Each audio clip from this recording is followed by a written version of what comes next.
Welcome to episode 6 of my Resilience Workshop. Today, we're diving into the power of networking and how it can significantly impact your success. Let's get started. Networking isn't just about making new connections.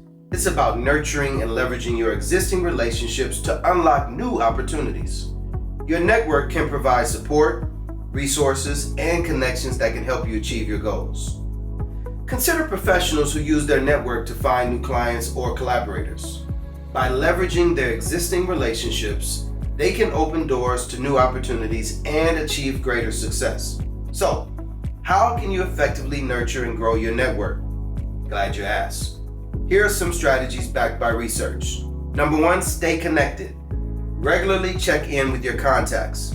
Maintain relationships by reaching out and staying in touch. Number 2, offer value. Provide support and value to your network.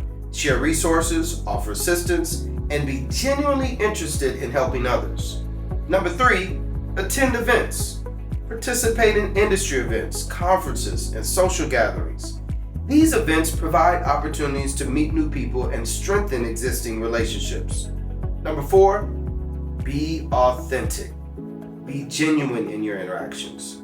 Authenticity builds trust and lasting relationships. And lastly, and most importantly, ladies and gentlemen, follow up. After meeting someone new, follow up with a message or email. Keep the conversation going and find ways to stay connected. Reflect on how you can leverage your network to achieve your goals. Implementing these strategies can help you build a strong, supportive network that contributes to your success. In our next session, we'll discuss the importance of focus. Until then, stay connected, stay genuine, and keep growing your network. I wish you days filled with meaningful connections, opportunities, and unwavering progress. See you next week.